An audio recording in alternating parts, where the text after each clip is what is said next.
Today we're hosting Warren Zenna. Warren, do I have your last name correct? Zenna? You do. Good job. All right, great.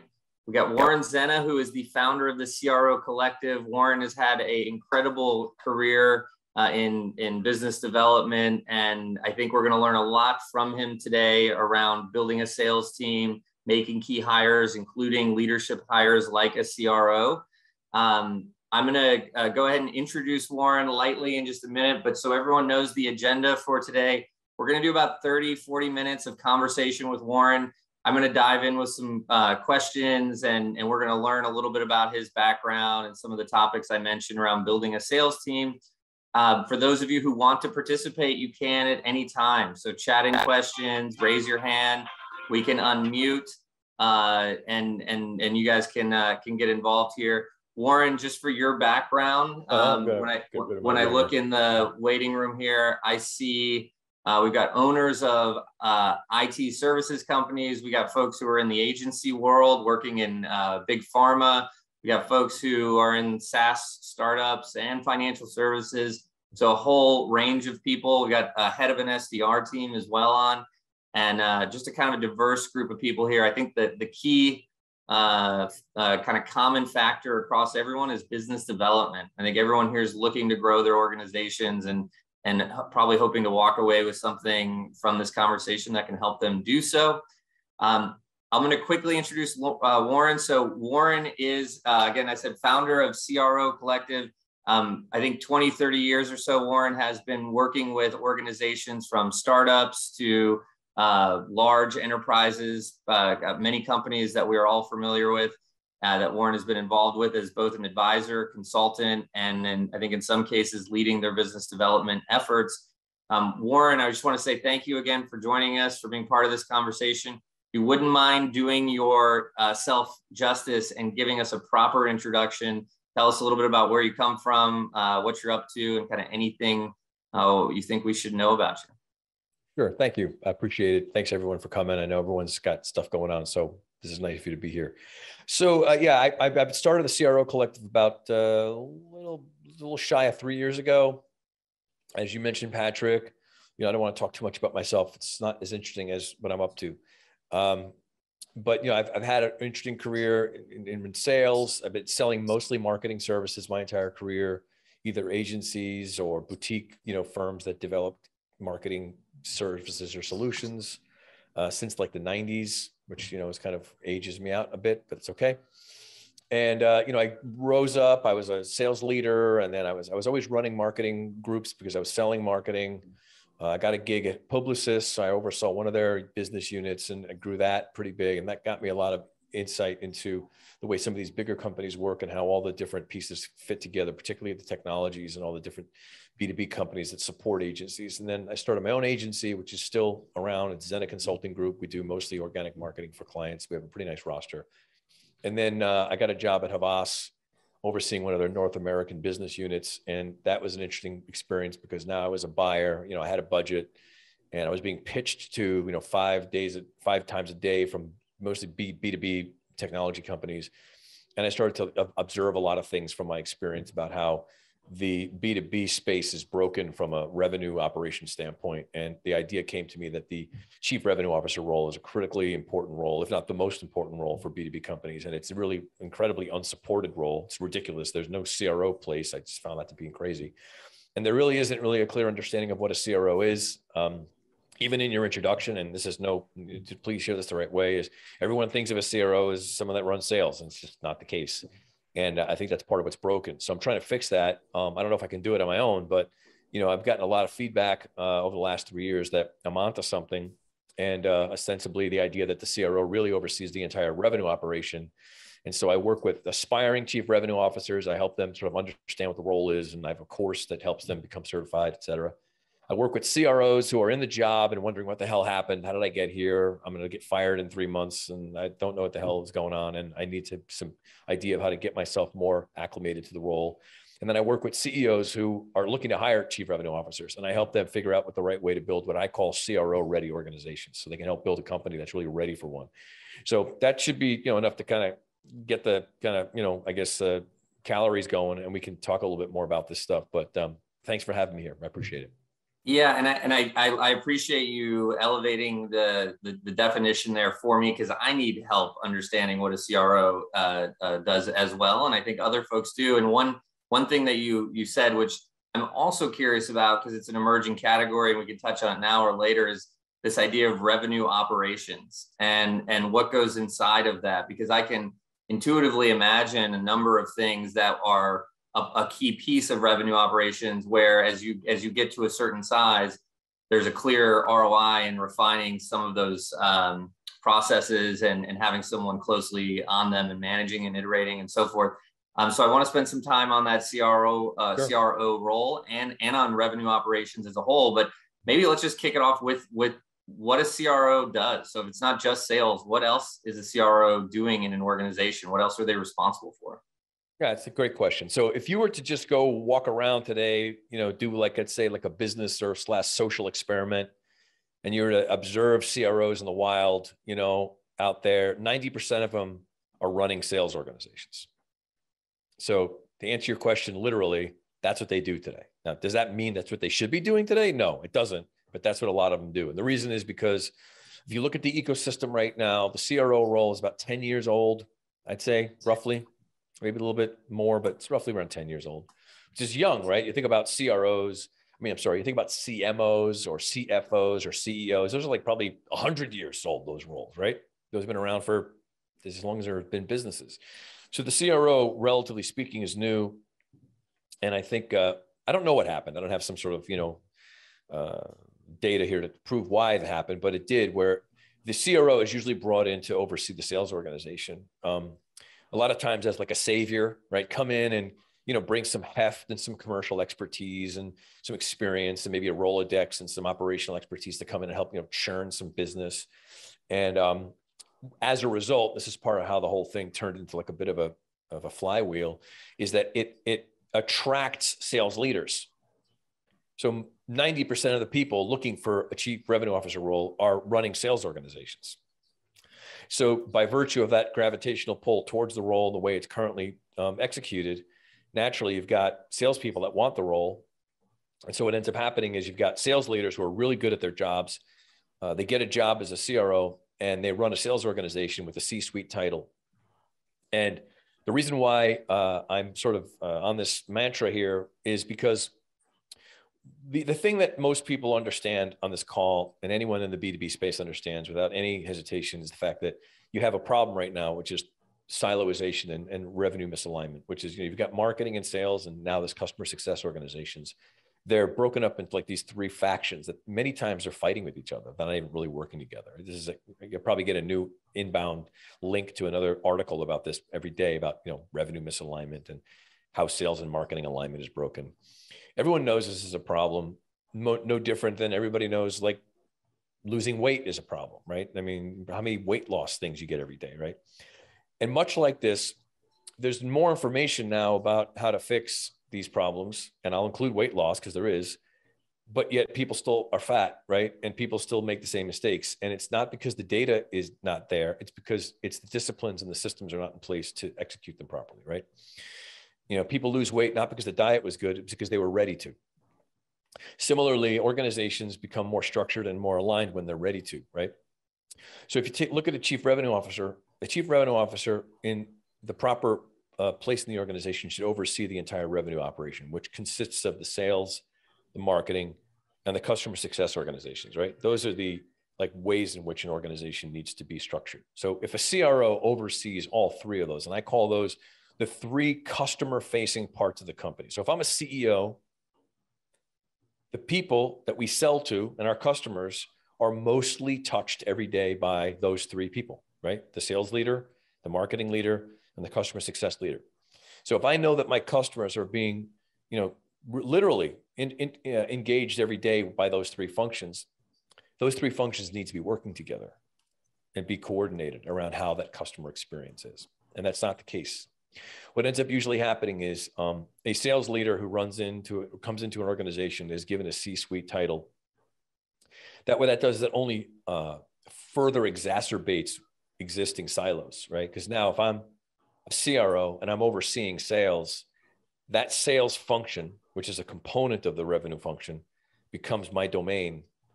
And it almost becomes even more siloed as a result, right? Same thing happens when you hire a CMO, right? And so I think that I'm trying to get CEOs to take a different look at the way they build their revenue operations, as per your earlier comment, as a structure of a system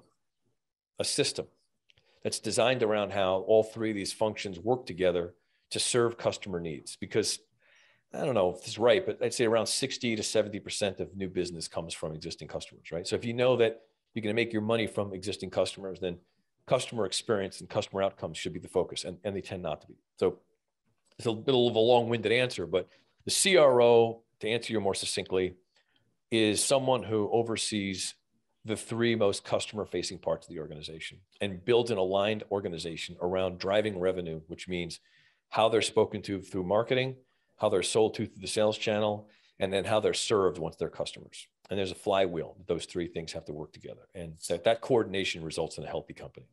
So I appreciate you going deep on that, because I needed it. And I'm sure others did as well. And I think one of the things that I saw a parallel in is that, you know, times have changed and roles have changed as you know, business and how we do things have changed. And, you know, even you mentioned customer success, kind of an emerging area, maybe even ahead of this idea of revenue operations by a few years. But there is so much inside of customer success that is core to revenue that 100%. Is not always in core to a customer success, you know, leader or a person's DNA and how they operate. And especially when you think about building out those systems around, you know, retention, renewals, upsells, growth, customer engagement, referrals, like that whole area. Now, a COO can be the one to help you maybe create the organization and some process for some of the other functions I'm thinking, but just the areas that tie into revenue. And I know, I was also thinking, you know, communications have changed. Communications used to mean how, you know, the ivory tower of like a press release.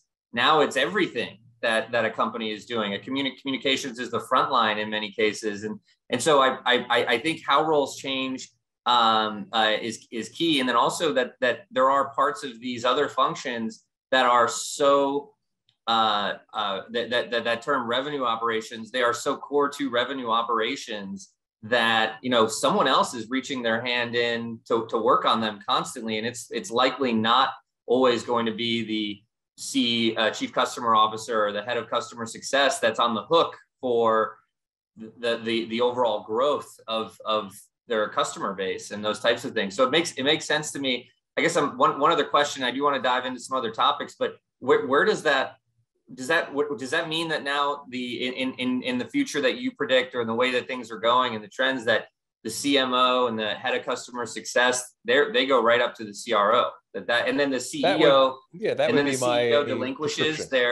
delinquishes some of those responsibilities. I would say so. I think, like, again, there's a lot of aspects to this that get into this, but yes. So here's the way that, and you look, the issue that I'm encountering, as you can probably appreciate, is most of the clients I work with, they've already set it up in a way that now they have to undoing things is harder than building them from scratch, right?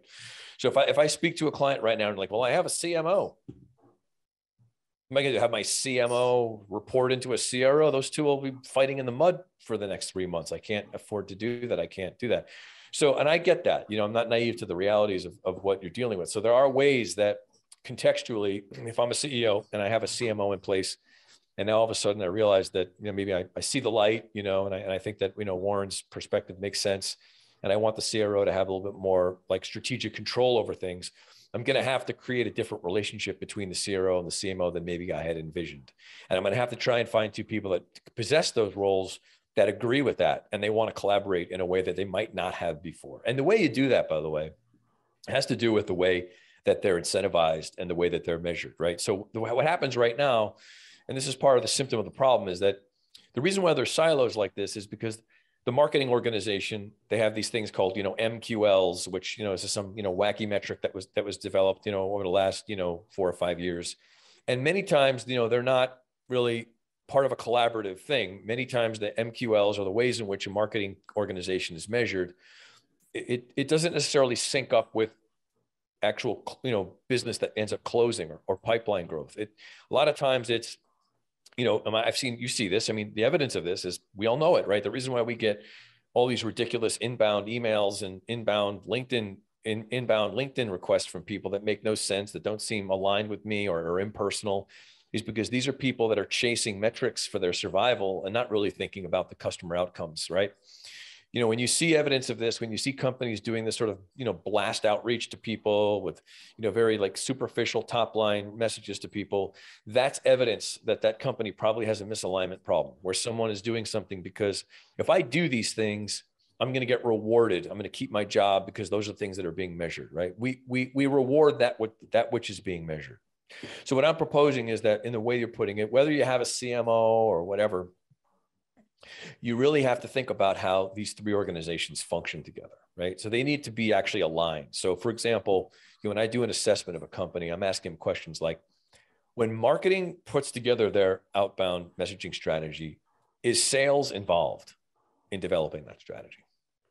And how so? What's the role that sales organization plays in the way marketing, and vice versa, right? When sales goes out and reaches out to the customers to try and get them in to pipe, have they collaborated with marketing, right, around the way that they're doing things? Those two things need to be coordinated, and the insights that you gain.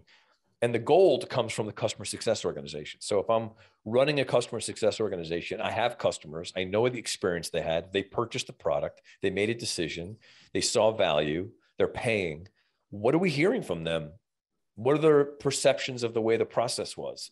And how do we utilize those insights to inform the way marketing goes to market and sales goes to market? And I can tell you, it doesn't happen.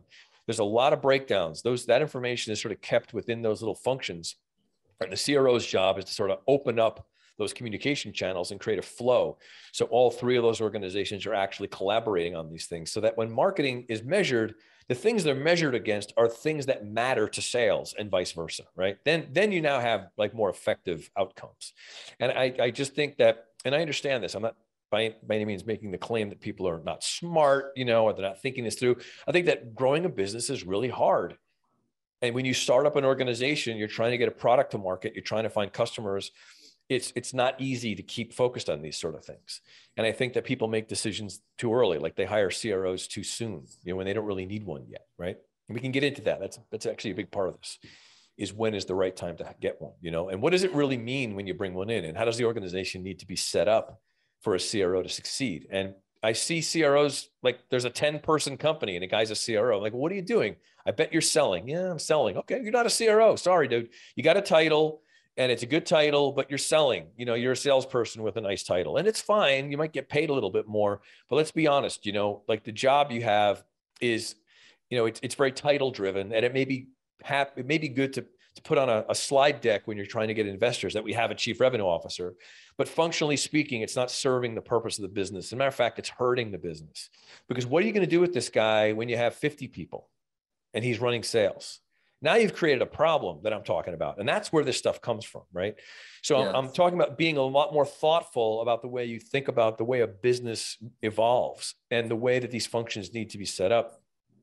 And I'm not saying that's easy, but I've got a good handle on good ways to be thinking about this. So again, I know I answer long-winded answers, so you can tell me. Yeah, no, they're great responses, yeah. And so don't shortcut it for us. But the same is true when you hire a great salesperson and then you make them a sales leader and move them into a function where it's like, yeah, well, they're actually, Patrick, what they really do is they make them player coaches. Okay. Yeah. That's just nuts to me. So I want you to carry a bag and manage the team, and the reason they do that is because I want to get as much value out of the dollar I'm paying you, right? So if I know that you're selling and managing, I can justify your ridiculous salary. And then the reality is it's just not good for the organization, right? If you're managing a sales organization, that's a very specific job that's designed for a specific type of person that has a specific skill for doing that really well. And it's critically important. And if they're being distracted with a quota, that's not going to be good for your organization. So I say that because these are the sort of knee-jerk reactions that we see as these different departments develop. And I'm trying to help CEOs maybe be a little bit more thoughtful about, well, wait a minute, there's unintended consequences for these knee-jerk decisions I'm making. And I got to think about the way that they're going to implicate the organization a year from now, when all of a sudden I've got someone whom he's a really good seller and he's closing business, but I'm also having him manage like 3 people, which he can handle. But now all of a sudden it's 8 people. But I like the fact that he sells because he's making me money. So do I keep him closing that business? Those are his accounts. And how do I take those accounts away from him? Now, if I never did this to begin with, I wouldn't run into these problems. But now I've created a situation where it's sticky, right? So the way this ladders up to the CRO is now, let's say I take that same person and I want to promote that person to chief revenue officer, right? You can already see the DNA in this scenario that's going to create problems because that person's domain is sales. And now I've sort of set it up where that particular function is going to create that sort of siloed firewall within the company. And I could see how those functions are probably not as collaborative as they need to be in order to be successful. And then maybe that's not the right person now. Maybe the person that I brought into the role a year ago isn't the right person to be a CRO today when we're more complex.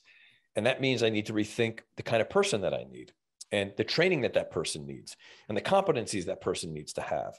And do I train the person or do I replace the person? And those are big decisions. And I think that this is the kind of thing you got to start thinking about, because this is where companies get stuck and they can't scale. So I'm just sort of like thinking about this thing a little bit more strategically, right? Yeah, it's, you know, a role poorly defined is always a struggle. You know, when someone comes in and they're not clear on what they're supposed to be doing. And I think, you know, your point around most 90% of CROs are out there selling, it does take that kind of clear definition of here's what it should or could be of the, you know, the areas that you should be owning or responsible for inside of customer success and marketing and these other areas. And even, you know, I don't want to expand the role too much, because then but, you know, even CFOs in smaller scale companies are owning part of revenue operations, or at least the finance function is when it comes to, you know, accounts receivable and different elements of how you bill and discount and get paid and all those things, which I don't know if we want to go into. But just we did get a question that ties into a topic I really want to cover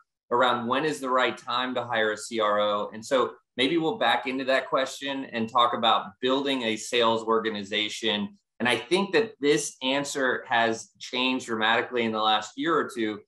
One of the things I'm noticing, and tell me if you agree or not, but almost every sales role today, if you were a financial advisor, if you ran a IT services company or you know, pick another category, health, you know, but you now have to be a little bit of an inside salesperson. You need to have that in your operations. Someone has to be doing outbound regardless of the industry.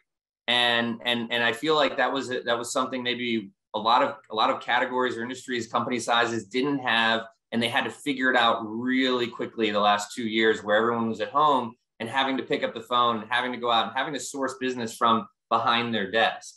And so I guess where I'm getting to is, as you're thinking, as you want to talk about building a sales organization today, you know, is that more important today that you have one of those, you know, people that are dialing for dollars, dialing for appointments? Is that the first hire? Is that the second hire? And then where do you build out the organization? At what point do you bring in managers, leaders, and chief revenue officers? Yeah, it's good, great stuff. So, you know, to the point of like, when do you bring in these people, and what's the sort of progressive way that you build out an organization, right? I mean, clearly, when you first build a product, you're sort of product led, depending upon what you're doing. But if you're software, let's say, you know, you find your market fit, right? You do that through iterations. You know, you find your customer, who the thing you're trying to solve, whether it be a financial thing you're trying to solve, or a efficiency thing you're trying to solve, or, you know, maybe you're bringing more intelligence to something, whatever the case may be.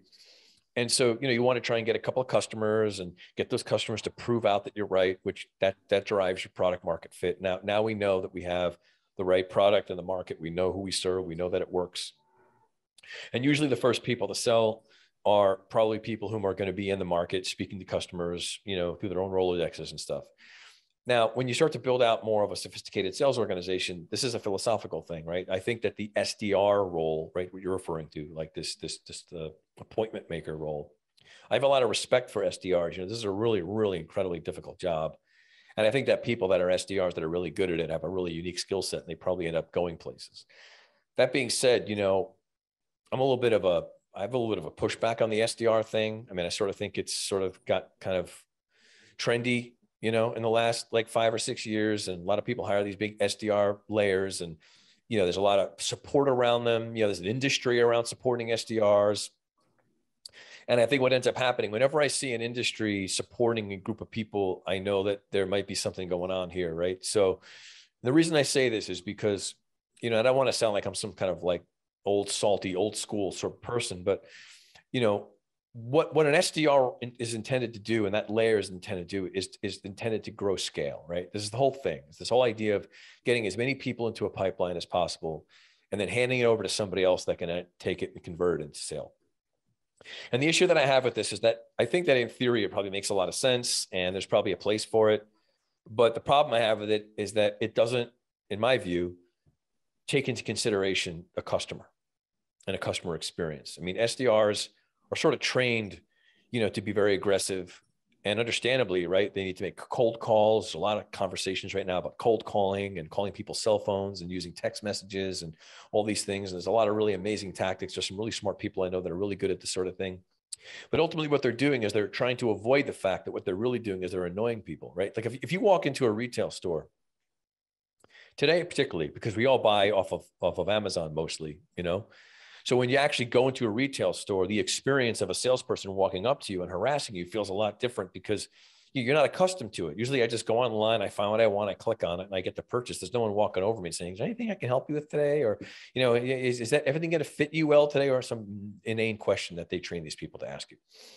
And I think the reason for that is very revealing, because I think it shows that this salesperson layer and that environment isn't necessary. If I walk into someone's store and I know I want a pair of pants, you know, I'll probably tap the person on the shoulder at the time that I need them. You know, I don't need somebody walking over to me and harassing me about the shirt that I want when they don't even know that I want a shirt. And I think that person represents the SDR in some respects, right? And I just think that I see a lot of this. And so I wouldn't advise a company to say, yes, this is the model. You know, you hire people, then you bring in an SDR layer. I think you got to think about the kind of company that you want to have and the way that you want to go to market and the way that you want customers to experience things.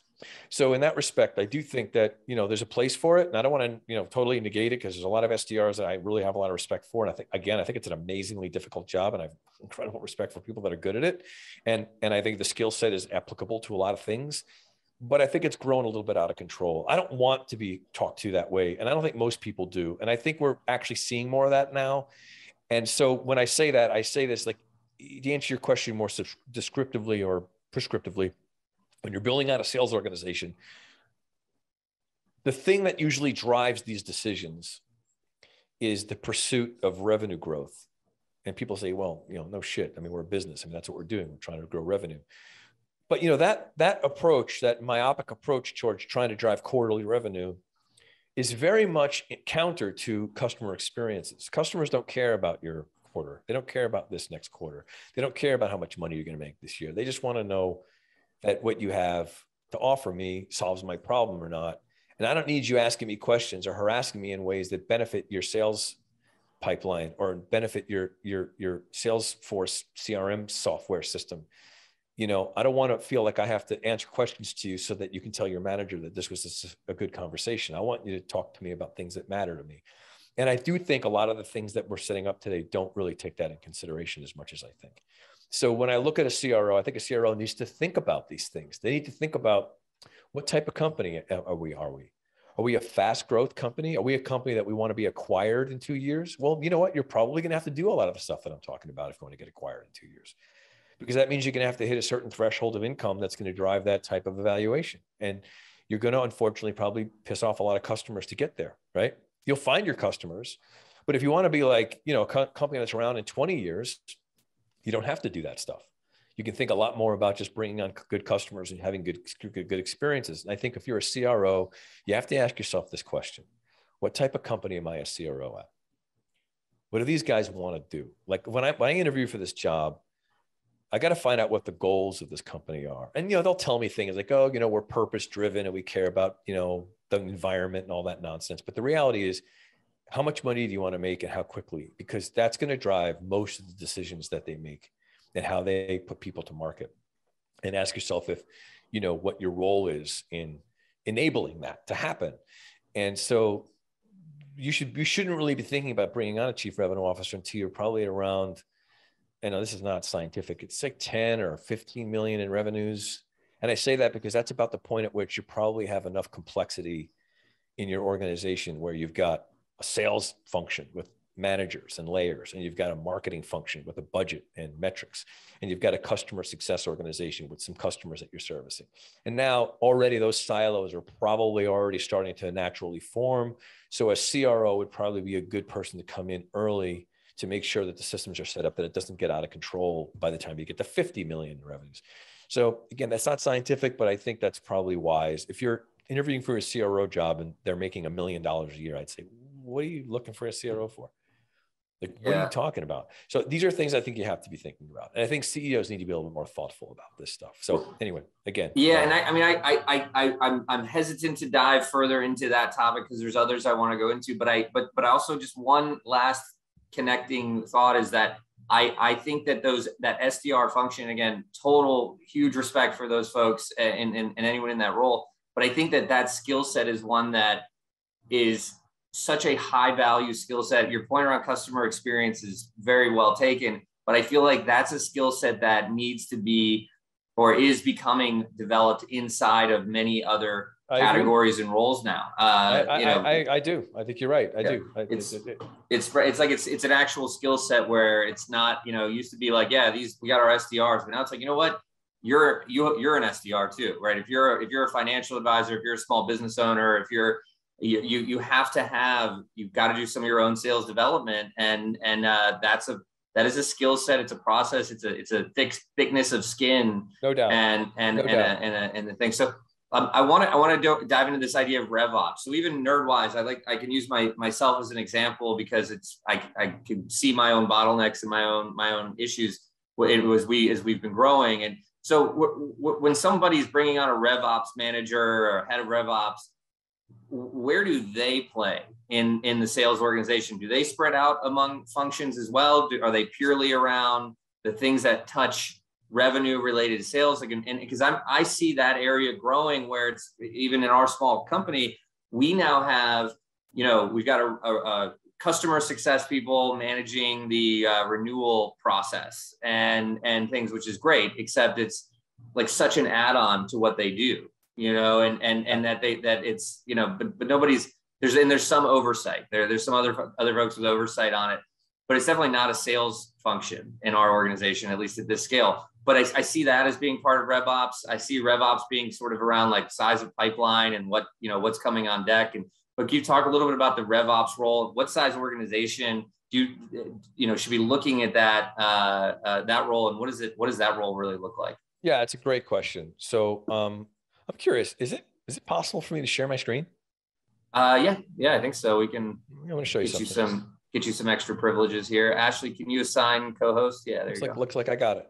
So, okay, this is like a framework I've developed around this. Okay, so if you look here, this is the CRO role from a 30,000 foot view. Okay. It's broken up into 4 quadrants, which fit together like a puzzle, right? So you've got the strategy section, which is like mostly go to market, right? Segmenting and targeting, and the value proposition engagement, that market fit that I talked about, right? That's the baseline. And then there's the management, right? Which is organizational stuff, role definition, right? Recruiting, onboarding, right? Compensation plans, incentives and quotas, et cetera, right? Skill development, right? And then here's the operational side, which is more like the structures and roles and systems, right? Measures and metrics, right? The goals, tactics, and also the innovations, and also all the tech stack goes into operations, right? How it all works.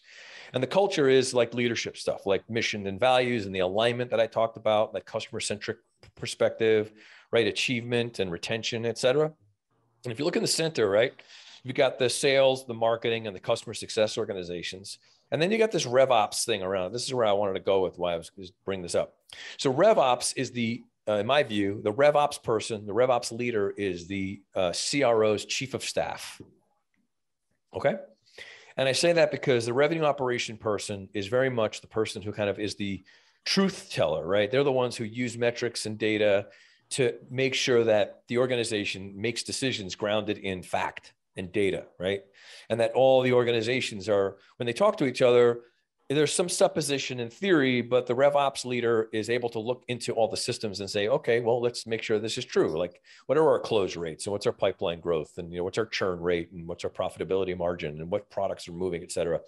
So the RevOps person really is critical, because any question or any theorem or any way in which you're going to pivot or you're going to develop a new strategy, the RevOps leader needs to be the one who's informing that, because they're the one who has the fingers on all the dials, right, of all the reality. And that RevOps leader can have many people that work under him or her in the RevOps function, but that person is a critical part of the right hand to the CRO when the CRO is making decisions strategically, that the RevOps person is kind of keeping it honest. Okay. So it's a very important role. I would say, right now, revenue operations and the chief revenue officer, those two roles are probably going to become, and they are not, if they aren't now, they should in the next 5 years be the two most important roles in the B2B space, as the metrics and the measurements and the inputs and the technologies become more and more sophisticated. Those two roles are going to be critical in managing a revenue operation. And I think that the relationship between those two people is critical. I want to give folks a shortcut to this, meaning like, if you don't have revenue operations, you don't have a chief revenue officer, what are the processes that are in place that you can put in place? Like, to start at before there's even a person in the role, what would be a process that you can put in place, like a revenue ops process? We got our sales process, we got a lead gen process, we got an onboarding process, you got processes. And what would be a revenue operations process a company could implement really quickly to, either check the health or improve the health of their revenue operations? Like, where does that process start, or what would it look like? And if there's one that comes to mind, I don't know if that's a tough question or an easy one. But it's a good question. And there's people I know I work with that would probably be even more qualified to answer this in more depth. But I could say that what you've got is, there's going to be very quickly in any organization, there's going to be things that you need to start measuring, right? Because the measurement is going to provide you with that, like, look back, that provides you with means with which you can start to understand what's going to happen in the future, right? You need to do this. And usually what ends up happening is it usually happens through a HubSpot integration or some technology that allows you to capture data that you can utilize. And a lot of these companies are really good at this, giving you at least a dashboard that you can start reading things. So it usually is a technological decision initially. And here's something I just want to say as a caveat. One thing that I think companies do is that they, in the absence of a revenue strategy, they substitute software systems as their strategy. So they get Salesforce or they get HubSpot, which are great systems, but they adhere their companies to those platforms, as opposed to the opposite, which is coming up with a system and then finding software to support it. And I think that's it's a bit of a problem, because software companies are really good at selling themselves that way. Like, well, we can help you create a strategy and a process, and they probably can, but it's going to be very much germane to that particular software and that software company's perspective on things. And it's also going to be designed for that software to maintain its stickiness, because their objective is to become a bigger part of your organization. So I think the process needs to be, first, you need to start asking questions early on, which is, what do we need to measure? What are the key measurements that we need to be mindful of? Because it can get really complicated, like, very quickly. It's a very complicated world we live in right now. And the complexity of data management is to the point where it becomes overwhelming, but in fact doesn't need to be, because there's probably very simple questions you need to ask, right? Which is, who's our customer? How do we reach them, right? What's the ways in which we're reaching them?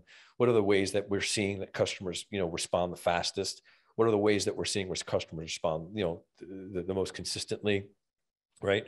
What products are we selling in the marketplace that we see have they'll go to market the quickest, right? It's the stuff that makes sense. And I think once you establish those baselines, then you can bring in a RevOps person pretty early. Like, you don't need to wait till there's a CRO to bring in a RevOps person. Matter of fact, I think having someone who's in charge of that stuff early is really important, because that stuff is going to become a creeping animal much quicker than when you need someone to run an entire organization. So I think the RevOps role is as soon as you start playing around with the tech stack, you should probably start thinking about somebody who's going to manage the data and all the insights about it. Because the sooner you have someone who's really smart about this and knows how to pull all those things together, the sooner you're going to start to know what to measure and what not to measure. And I think the problem is there's a lot of distraction that goes on early on in a company. They're measuring the wrong things.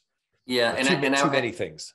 And I want to relay it back with another add-on to make sure I understand it correctly. So I fully agree and get, like, have a scoreboard first. How are the KPIs? What are your renewal numbers look like? What's the conversion rate on, opportunity to customer, or the next kind of key metric inside of these different departments that that you would need to look at. And then maybe from there, just to take it further, you would say, okay, where there needs support, where it needs help, that's where we would start to put in some process and then some people against those areas. And that would be like where RevOps gets started in terms of, like, okay, this is a fire drill on, renewals or something, right? Or on, sales conversion rate, or on lead flow for the sales team. Like, this is our top number one thing. So we need to put pressure, process, some people around that. And that would be where if I were, again, to go back to the idea of, like, shortcutting some RevOps work in your organization, scoreboard first,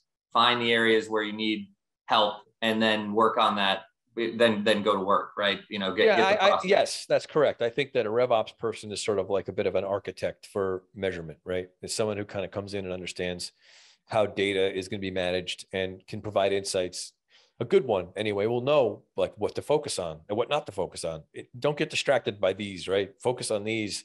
Like, where do we need to be measuring in our business, right? With our customer, with our product, right? With our pipeline, with our revenue model, with our commercial model. So that the sooner you have that stuff in place, the easier it would be. And again, this goes back to what I'm saying about being a CRO ready organization, is if you hire a chief revenue officer, even though that chief revenue officer, and this is where it gets a little weird, may actually come in to the role with their own RevOps person that they like to work with, at least there's an infrastructure for that RevOps person to take over and enhance and make better. It's really hard to bring in someone at a late stage part of a company. And I say late, meaning, when you're already at 10 or 15 million in revenues, where you have a lot of complexity and starting to do that at that point. Then now you're trying to chase cats.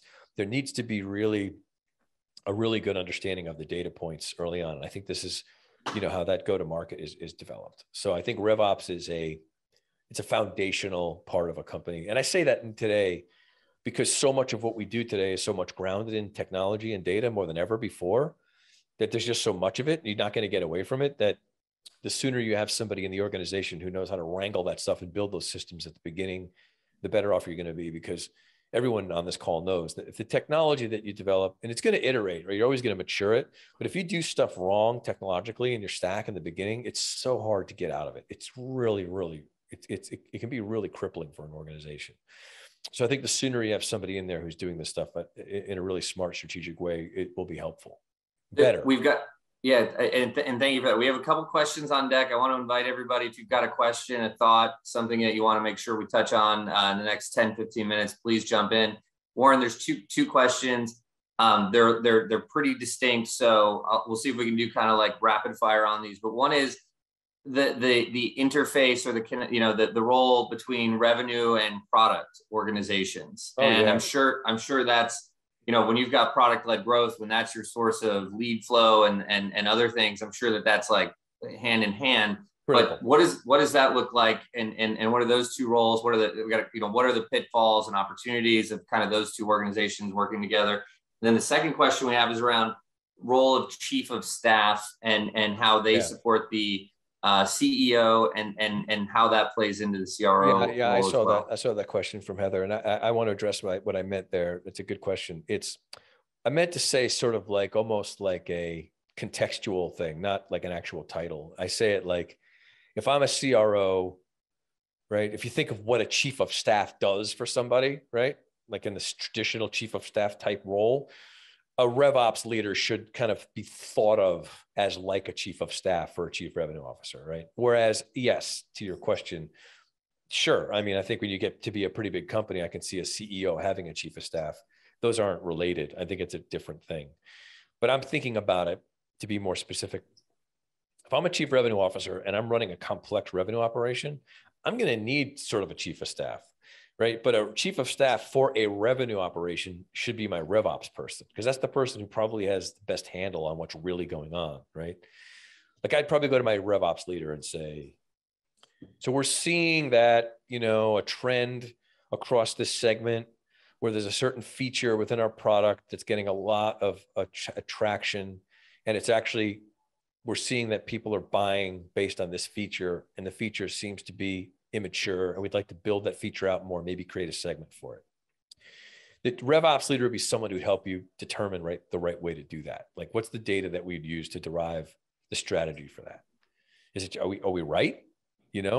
And this goes to your next question, right? So then I'd go to the product people and I'd say, I'm sorry, someone ask a question? Or that was just some errant noise. Okay, got it. So anyway, what I'm saying is that I think that there's a dotted line to a product group. And I think this is more like when you're looking at SaaS-based or technology-based software companies, because the product organization is constantly iterating. I mean, I've been on the board of a bunch of different SaaS companies or tech companies, and it's amazing how, a year down the road, you look back and you go, remember we were focusing on this and now we're focusing on that. You're sort of very nimble, and you're sort of following the market. So if you look at the customer service organization and you look at the reasons, like, okay, why did customers buy? What was the reason for making the purchase? And then was the delivery up to their expectations? Did it fulfill on their expectations? And if it didn't, why didn't it? Is it because we sold it to them wrong, or we made a promise we can't keep? Or is it because the product doesn't do what we say we're going to do? Or is it that they actually wanted something else, and we now realize that they, in fact, were buying the wrong thing? They were like trying to solve a symptom, but they really wanted this. So this is where product would be involved in figuring out how to iterate against that. But if they're not involved with the revenue people and the customer success people, there's no way to get those insights. And I think, engineers and product developers can kind of live in their own universe a lot of times. And I think if they're connected to sales and marketing more, that translation of those two worlds becomes much really effective. And that's an important bridge to build, especially if you have a product-led founder, like the guy who built the program as the CEO, right? Instead of like a commercial CEO, you can have a much more product-led organization, and the company is going to think like engineers as opposed to thinking like commercial, developers. And that's another whole part of this thing. I don't want to get down a rabbit hole there, but if you're a CEO, CRO of a company that's led by someone who built the platform, it's probably going to have a different culture than someone who was brought in to be a CEO that knows how to run a business. Those are important things, because your role is going to be different. You're going to be more the commercial ear to someone who's building something. Right? Yeah. I like the tie back to go-to-market strategy and operations too, because if you don't have a good pulse on, again, to talk about these silos where what's actually happening with customers, what's actually happening in terms of product feature sets for those customers or for other customers, or things that are taking off, or that sales is learning or finding out that's interesting, and how all of those things can kind of be not siloed, so that you're iterating and maturing your go-to-market strategy in alignment with what's actually going on with customers and with the sales organization, and making those intelligent decisions. And to that point around the scoreboard as a starting point, I'm sure that's all obviously a thread that you come back to throughout to find out how it's going. Yeah, and you need to set up your organization that way. It's all about how you build processes and communication, processes for people to share data. And you sort of have to force them to do it, because, people just tend to focus on the thing they're doing. They have their job and they have their measurements, and they have the things they have to kill for that day to keep their, metrics up. And it's easy for them to not think about how the people next to them are impacting what they have to do. And they don't talk to each other. It's just humans. So you have to be someone who creates muscle memory around, did you talk to them about this? What do they think about this? What's their input to this? And you can't make a conclusion until you get that, right? It has to really be baked into the way you do stuff. And that's, I think, it creates a healthy culture and organization around information sharing. I've learned a ton in the last 45 minutes or so. So, I mean, thank you for that. And I want to just nudge the audience one time if they want to jump in with a question. But I have at least one question that I'm hoping it's selfish for me on my side, as well as I think would benefit some of the folks who are listening. But if I don't have, I can't afford a CRO today. I'm not going to have a CRO for a while. It doesn't seem like. How big is your company? What's the size of your company right now? We're about 15 folks, and then there's 3 people in sales. Our first head of sales is coming on in a few weeks, and so we're growing nicely. Got a couple SDRs and things, and everything's going. It's organic at this point. But if I want to take away some of the benefits, like you can be a selling CEO, you can be a product CEO to those points. If I want to take some of the CRO learnings from today or from Warren's brain and the things that about the role and revops and how these things play together, what can I as a CEO do to be a more CRO focused CEO? Where can I add to my infinite bandwidth to take on everything, right? But like, what is the 1 or 2 things that I as a CEO can do to be a better, revenue operating CEO? Yeah, it's great. Thank you for asking. So, I mean, I get some of the things that I'm sure you probably already heard from this already is you need to be thinking like down the road, right? You got to sort of have a longer term view and ask yourself a couple of really important questions, which is, what kind of company am I building? Am I building a company that I think that we're a great acquisition target for another company in a year, which is a perfectly good business strategy, frankly. Or it could be, no, I want to be like this sort of, top market, best in class $1 billion company in my category, and we're shooting for that. Those are completely different things. Those are different missions, and they have different components and different types of people and different ways you're going to go about those 2 things. So that's the first thing, right?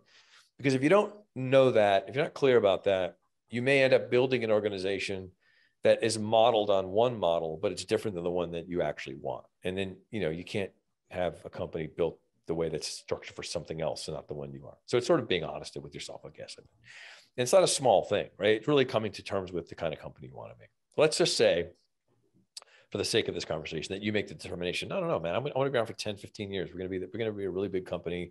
We think we own this space. We can carve out our niche. Okay, fine. So now you got to think about, what's my organizational revenue strategy around that? Like at what point, if I'm going to take what Warren's saying here as gospel, there's going to be a point at which I'm going to have a certain level of complexity, which I think our goal is that in 2 years, we're going to have X number of revenue a year. Let's say it's 15 million or 20 million. At that point, I got to start thinking about how I can build a more mature revenue operation, which means I need to be thinking now, do I have people in place right now whom I think can mature into a CRO role, or do I want to find one at that point, right? Which is either fine. And then you have to think about how's my company set up now? Do I have my marketing organization actually collaborating with my sales organization? Like, what's the way that I'm handling those functions? Because Patrick, you've got to be the CRO until this happens. It's your job to be the chief revenue officer now. So your job is to actually be the CRO for your company and build what I'm talking about in this way as a CEO, right? So that when it becomes enough that you want to hand it off, you're handing a CRO ready organization off to your chief revenue officer that they're ready to take it on and turn it into something more mature and complex. So I would look at yourself as the chief revenue officer right now and start building the company this way and putting the systems in. Yeah, that's great. That's a great tip. So I think just to say it again, because for me, this is again selfish, so I don't forget. But for me, the takeaway, I think my top takeaway is that if I can be as the CEO, if I can be the one to break down those silos and make sure that we are being customer centric on the outbound sales engine, that the learnings in product and customer success and the things that are happening there are making their way to the rest of the organization and the marketing, and that I'm kind of keeping these key pieces together and connected, and that we're managing and measuring those numbers and looking for where there's a problem or where there's an opportunity to make the to make a performance better, to get us to that next level. It is beyond just working with each function and trying to get everyone on the same page. It's a little bit deeper than that. It is deeper than that, but I would be looking at it this way. I'd be looking at it like, how does marketing and sales and customer success work together? What's the relationship they have with each other? Are they working together in such a way that, they're seeing the value in each other, what they do for one another. In other words, I can actually say a healthy company, a sales organization should say, marketing is great. Marketing gives us great opportunities consistently. They get us people who are really qualified. And when marketing does their job, we have a much easier time getting people to talk to us because they're already prepared to have a meaningful conversation, and marketing's excellent. As opposed to, I don't know what marketing does. I mean, I saw the ads. Right. They made me a decent deck. I had to change 3 of the slides because they didn't quite get what they were talking about. But, you know, that's more commonly what you hear. And that's not a small thing. That means that there's some breakdown in the way these organizations are working together. And like, I'll give you an example. I'm going to tell you something. I'm going to tell myself, like, I cheated here. I looked at my email before.